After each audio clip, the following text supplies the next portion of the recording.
Hello landlords, Joy here. Today let's talk about utilities, if you should include them or if you should not. Most landlords will tell you that the last thing they want to get entangled with is being responsible for their tenants' utilities. There are a few obvious reasons for this. The first reason is that if your tenant takes off or abandons the property, you are left holding the bag or the bill, and if you add up water, electricity, and possibly natural gas, that could be quite a burden. The second reason is that when tenants are not paying their own utilities, they tend to act as if they are on vacation. That is, they will leave every single light on and crank the AC low and crank the heat high and take crazy long showers. Why would they be concerned with energy when you're paying the bill? A third reason might be that you cannot evict a tenant for failing to pay utilities, nor can you turn off the utilities if they refuse to pay. Depending on your lease or situation, this can be a sticky situation. A fourth reason might simply be the administrative or paperwork involved in record keeping and paying the bills.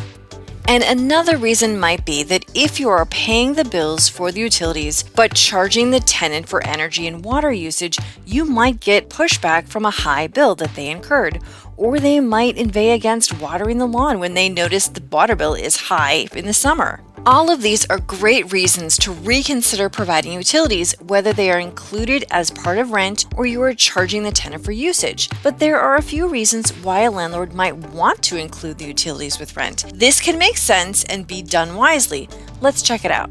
One reason a landlord might want to include utilities is that some tenants love the all-inclusive feel to the arrangement. Yes, you're posting your property at a higher rental rate than all the rest, but they have an understanding that they will simply make a rent payment and not have to worry about setting up any other service.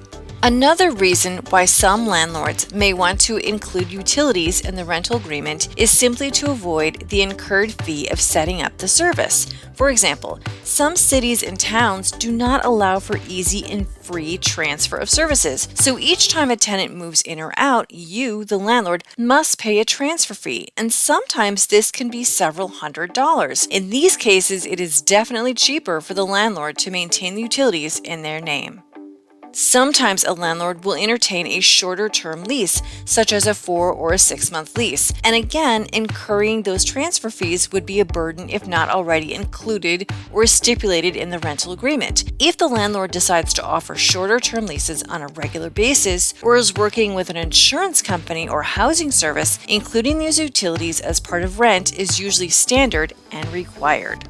Whether the landlord is offering a short or long-term lease, or whether the landlord is including the utilities as part of rent or charging the tenant for energy usage, some tenants will inquire about approximate usage and costs. So it's always nice to have access to the bills so you can provide this information. If the landlord is paying the bills, they are receiving the bills and will have all the stats when it comes to seasons and usage and cost per number of occupants. You will sound knowledgeable, prepared, and on top of utility charges. If you do decide to take on utilities, there are a few ways you can protect yourself from unscrupulous non-paying tenants.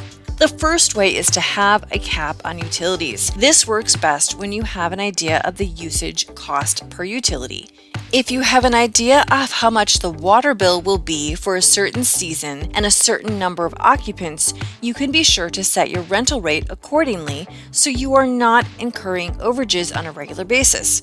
For example, if your rent rate is $1,200 and you know water, electricity, and gas will equal approximately $500 per month, you can set the cap at $500 and require that the tenant pay anything above this limit.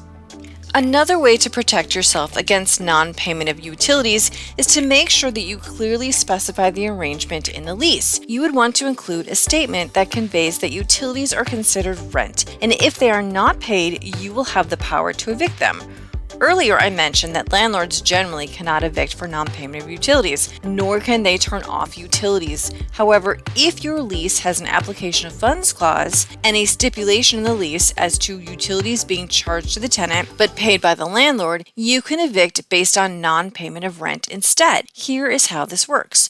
When you collect rent, you can first use that money to pay the utilities. Then you can notify the renter that the total amount of rent has not been paid. This is one way to evict your tenant if they don't pay utilities, because essentially you are evicting for non-payment of rent and not utilities.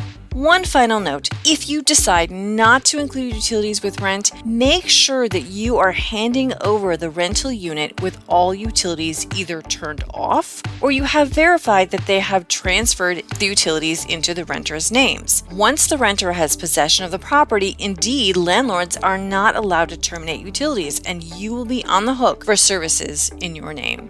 Thank you so much for watching. If you have found value from this video, please subscribe.